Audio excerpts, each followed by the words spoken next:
ለልጆቻችን ለጓደኞቻችን ስለ ተውሂድ እንናገራለን። ስለ ተውሂድ ሌላ ወንጀል ቢሰራ እንኳን ዛሬ ምን የሚባል ነገር መጥቷል? በሰው ሙድ አንገባም የሚባል ህይወት መጥቷል። ምንድን በሰው ሙድ አንገባም። አንተ ሰላት ትሰግዳለህ፣ ጓደኛ ሰላት አይሰግድም። ሰላም ነው ትለዋለህ። ሰፈር ቁጭ ብሎ እየቃመ እያየኸው ነው። ና ተነስ ሰላት ስገድ አትለው።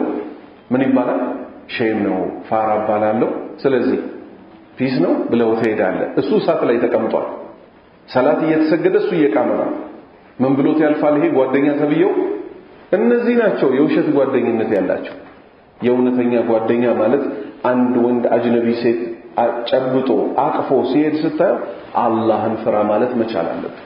የእውነት ሁሉ ነገር ለምን ያላህ እርዳታ ከኛ ተለየ? እውነተኛ ሰዎች ስላልሆን። እስቲ እውነተኛ እንሁንና አላህ እኮ ሷሃባዎችን ኡላኢከ ሁሙስ ሷዲቁን አለ። እነሱ እኮ እውነተኞች ናቸው አለ። ጀይሹ ሚነ ሰማእ አወረደላቸው ከሰማይ ሰራዊት። ያን ሁሉ ሙሽሪክ አንገቱን ቀሉት። እነሱ 313 እስከ 317 ድረስ ሆነው በትንሽ ትጥቅ፣ እነዛ ከሺህ በላይ ሆነው ሙሉ ትጥቅ አሟልተው ገደል ገቡ። ዛሬ ሁሉ ሰው እኛ ሙስሊሞች መቼ ነው የምንረዳው ይላል አይደል?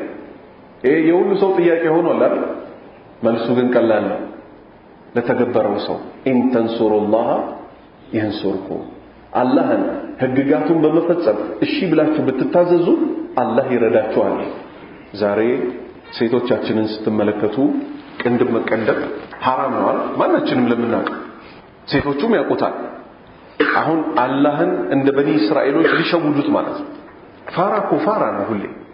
ማን እንደሚሸውዱ እንኳን አያውቁ። አላህን ማን ይሸውደዋል? እስቲ ፓንት አትቆረጡ ሲባል ይሄን ለብቻ በጄል በምናምን አድርገን ድፍጥጥ አድርገህ ብትመጣ ከዛ አንተ ጸጉርን አታበላልጥ እኮ ተብለሃል። አልተቆረጥኩም እኮ ላሳይህ እንዴ ፈርዤው እኮ ነው ብለህ እንዲህ ብታረገው አላህን ሸወድክ ይባላል? የተባለው መጀመሪያ አንዱን ካንዱ አታበላልጡት ነው አይደል? አትቀንደቡ ተብላችኋል ሲባል ቤተል የሚባል ሰፈር አለ አዲስ አበባ። አላህ ያስተካክለው። በጣም ይጅራም እየበዛበት ያለ ሰፈር ነው። ኹጥባው ሁሉ ፖለቲካ፣ ውጪ ስትወጣ ደግሞ ካፌው ጥረምሱ ምኑ። ድሮ ብዙ ሙስሊም ያለበት ሰፈር ነበር። አሁን አመጽ እየበዛበት ያለ ሰፈር ነው።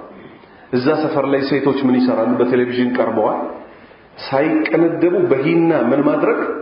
የተቀነደበ ማስመሰል። ተመልከቱ። ለምንድነው ቅንድባቸው የሚነፉት ስትል በምላሳቸው አይነግሩም። በተግባራቸው ግን ምን እያሉ ነው? አላህ ስትፈጥረኝ እኮ ቅንድቤን ስላላሳመርከው እኔ እችልበታለሁ፣ እኔ ላሳምረው እያሉ ነው አይደል? እያሉ ነው አይደል? ወንድሞቼ አላህ ምን አጓደለ? ይሄው አልহামዱሊላህ ለቀድ خلقنا الانسان في احسن تقويم። የሰው ልጅ ባማረ ሁኔታ ላይ ፈጠር ነው ይላል። ሴቶቹ አይ አላሳመርከንምና እኛ የቢዩቲ ሳሎን ሄደን ቅንድባችንን እንደዚህ አድርገን በእርሳስ እናስለዋለን። ሹፍ አትቀንድቡ አልተባላችሁም ወይ? ኡስታዝ አልገባህም እንዴ? አልተቀነደብንም እኮ። ሹፍ እዛ ጋር ቀደም በፓንክ ይሸውድ ሊሞክራል። እዚህ ደግሞ ሴቶቹ በምን ይሸውዳሉ? ዓላማው ምንድነው ስትል ወንድ አታሎ ወፈን ብልሃረል ብትላት ነው አይደል? ወንድሞቼ ከተማ ወጥተው ወንድ ለማታለል ነው። ሀታ ጌጡ አረጉት ቢባል ለባሎቻቸው እንዳይመስል ወንድ ለማታለል። ከዛ በየሞሉ በየመንገዱ ነብዩ ሰለላሁ ዐለይሂ ወሰለም ሴት ልጅ መንገድ ላይ ስትወጣ ኢስተሽረፈሃ ሸይጣን አሉ። ሜካፑ ቼካፑ ምናምን ተጨምሮ እሱም እንዲሁ ሴት ልጅ ከቤቷ ከወጣች ሸይጣን ያሳምራታል አሉ። ያለ ምንም ሜካፕ።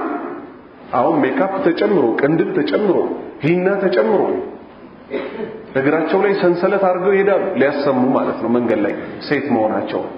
ከዛ ወንድ ልጅ ይወድቃል፣ እሷን ይከተላታል። ሰራሁለት ትላለች። ነገ አላህ ፊት ትጠየቂያለሽ። አጭበርብሮ ማለፍ የትም አያደርስም።